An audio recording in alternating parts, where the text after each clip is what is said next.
નમસ્કાર, આપ જોઈ રહ્યા છો યુટીસી ન્યૂઝ.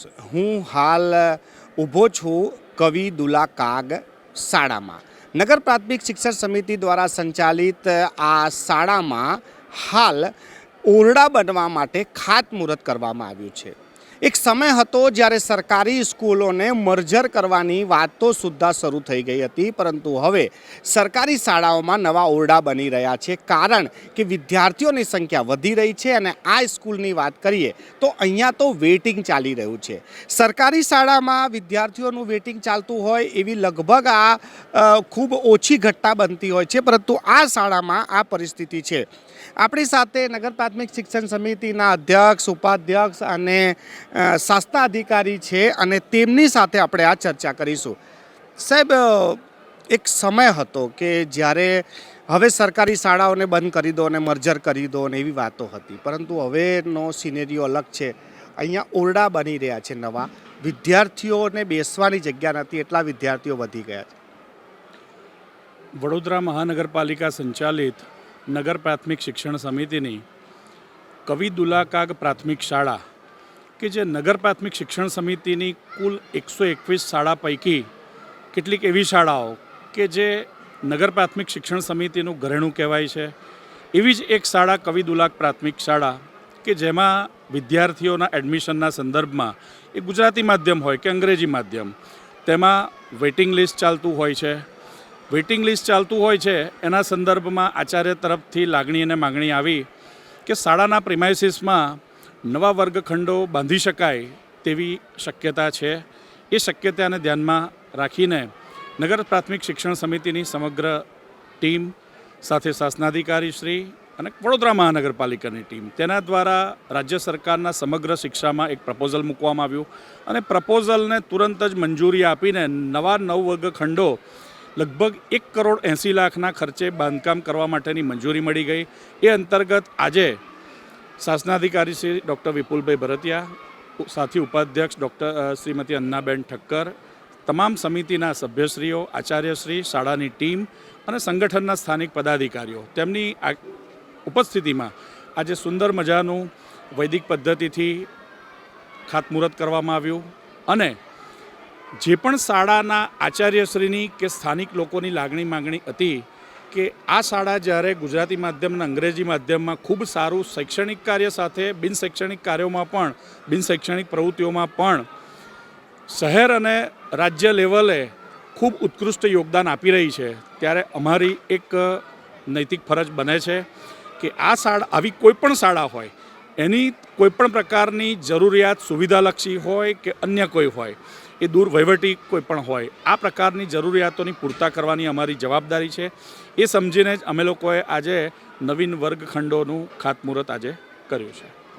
બેન, શું કહેશો કે જે સરકારી શાળાઓમાં વિદ્યાર્થીઓ નહોતા આવતા, સંખ્યા વધારવા માટે આપણે કાર્યક્રમો કરતા હતા, અહીંયા વેઇટિંગ ચાલે છે.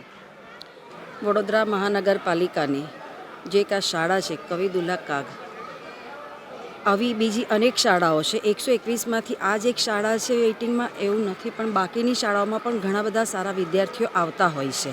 પરંતુ આ શાળામાં 2000+ વિદ્યાર્થીઓ થઈ ગયા હતા, અને એ બાળકોને વંચિત નહીં રાખવા માટે જ્યારે આપણને રાજ્ય સરકાર તરફથી પણ જ્યારે આટલી બધી સુવિધા આપતા હોય છે કે આપણા બાળકો માટે, તો એ બાળકોનો ભણતર નહીં બગડે ને બાળકો ભણીને ખૂબ સારી રીતે એમની પ્રગતિ કરે, એના માટે આ જ શાળાના આચાર્ય શ્રી જીગરભાઈ ઠાકરે રજૂઆત કરી હતી. અને આપણા શિક્ષણના અધિકારી, જે શૈક્ષણિક અધિકારી છે વિપુલભાઈ ભરતિયા, શાસનાધિકારી, તેઓએ ખૂબ સારી રીતે પ્રયત્નો કર્યા અને ખૂબ ઝડપથી આની મંજૂરી લાવ્યા, અને મંજૂરી આપ્યા પછી આજે આ જ શાળામાં ખાતમુહૂર્ત કરવામાં આવ્યું છે.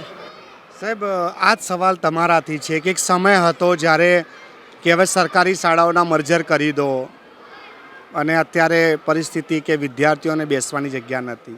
આ કેવી રીતે શક્ય બન્યું છે? નહીં, હવે તો એ સમય બહુ જૂનો થઈ ગયો.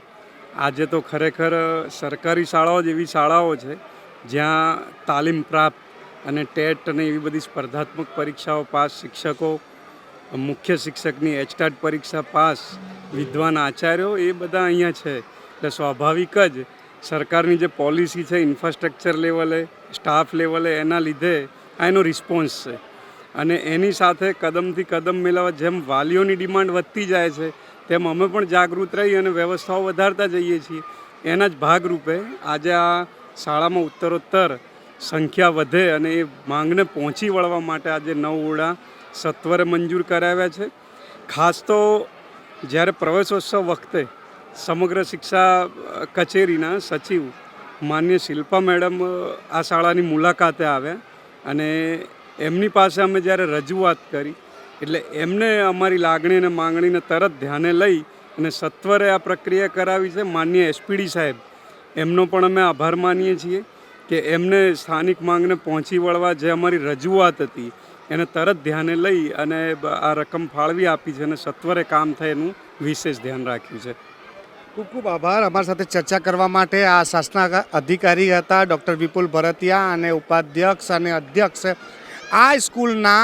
હાલ જ્યારે આ નવા ઓરડાનું ભૂમિપૂજન એટલે કે ખાતમુહૂર્ત થઈ રહ્યું છે ત્યારે તેઓ જણાવી રહ્યા છે કે આ માંગ હતી, વિદ્યાર્થીઓ વધી રહ્યા છે અને ખૂબ જ સારું શિક્ષણ અને જે સારું ઘડતર આપવા માટે જે શિક્ષકો છે એ આ શાળામાં નહીં પણ બીજી શાળાઓમાં પણ આવા જ છે. અમે પણ આશા રાખીએ છીએ કે વડોદરાના નગરજનો હવે પ્રાઇવેટ સ્કૂલોનો મોહ છોડીને એકવાર સરકારી શાળાઓની મુલાકાત પણ અવશ્યથી લે.